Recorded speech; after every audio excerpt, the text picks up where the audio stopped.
శుభోదయం.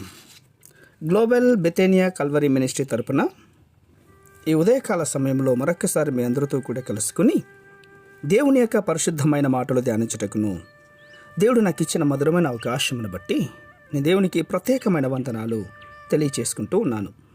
ఈరోజు కూడా పరిశుద్ధమైన వేద గ్రంథంలో నుండి మరి యొక్క చక్కటి మాటను చదువుకుందాం. ఇర్మియా గ్రంథము 48వ అధ్యాయము 10వ వచనాన్ని నేను చదువుతున్నాను.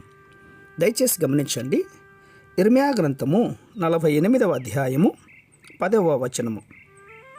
యెహోవా కార్యమును అశ్రద్ధగా చేయువాడు శాపగ్రస్తుడగునుగాక. రక్తము ఓడ్చకుండా ఖడ్గము దూయువాడు శాపగ్రస్తుడగునుగాక. దేవునికి మహిమ కలుగునుగాక. Praise the lord. అవును ప్రియులారా, దేవుని మందిరములో, దేవుని ఇంటిలో, దేవుని సేవకుల యొద్ద, క్రైస్తవ సంస్థల్లో నీవు ఏ పని చేసినా కూడా దేవుని పనిగా చేయాలి. దేవుని పనిని అశ్రద్ధగా చేస్తే యెహోవా అన్నటువంటి దేవుడు ఆ కార్యమును అశ్రద్ధగా చేసినటువంటి వానికి శాపం కలిగి చేస్తాను అని మాట్లాడుతున్నాడు.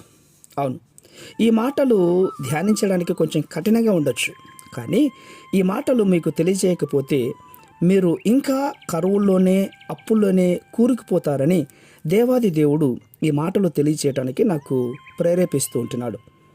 ఆ కారణం చేతనే నేను మీతో చెప్తున్నాను. దయచేసి దేవుడు మీకు ఏ బాధ్యత అయితే ఇచ్చాడో దేవుని పని విషయంలో అజాగ్రత్తగా ఉండకండి. ఎందుకంటే కీర్తన గ్రంథం 42వ అధ్యాయం 1వ వచనంలో అంటున్నాడు, దుప్పి నీటి వాగుల కొరకు ఆశపడినట్లు నీ కొరకు నా ప్రాణం ఆశపడుచున్నదిని.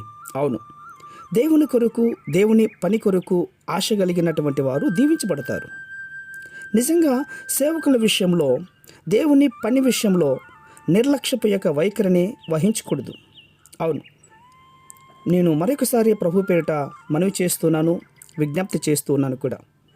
ఇంతకుముందు దినంలో మీకు చెప్పాను, యోబేలు గ్రంథంలో చెప్పబడిన మాట, కరువు వెంబడి కరువు కలుగుచున్నది అంటే ఎందుచేత దేవుని యొక్క మాట, ఎందుకు చేత కరువు వస్తుందంటే దేవుని యొక్క మాట వినకపోవటం చేతే కదా. అవును ప్రియులారా, నీ ప్రవర్తన విషయమై దేవుని యొక్క సన్నిధిలో నిర్లక్ష్యంగా ఉండకూడదు. నీ మీద దేవుని ఉగ్రత రాకుండా ఉండాలి అంటే నీవు నీ ప్రవర్తనను మార్చుకొని నీ ఆలోచన వైఖరిని దేవునికి ఇష్టమైనదిగా మార్చుకోవాలి. అలా ఉండలేకపోతే కనుక నిజంగా దేవుని యొక్క సన్నిధానంలో ప్రార్థించి నీ వైఖరిని మార్చుకోవడానికి ఇష్టపడాలి. ప్రియులారా, మీ యొక్క సంఘ కాపరి నీకు ఫోన్ చేసి చెప్పినా నువ్వు వినకపోతే ఆ మాట నిర్లక్ష్యం చేసినట్లే కదా. అవును, అదే సమయంలో నీకు విపరీతమైనటువంటి పని ఉంది అని అంటావు. కొన్నిసార్లు పని లేకున్నా కూడా పని ఉందని చెప్తున్నావు. ప్రియులారా, రోగం లేకపోయినా రోగం ఉందని చెప్తావు చూడండి. నీవు సేవకునితో అబద్ధం చెప్పచ్చు, కానీ దేవునితో అబద్ధం చెప్పలేవు. కాబట్టి నీ సంఘ విషయంలో శ్రద్ధ వహించు. అప్పుడు ఖచ్చితంగా నీవు దీవించబడతావు, దేవుని చేత ఆశీర్వాదాలకు పాత్రలుగా జీవిస్తావు.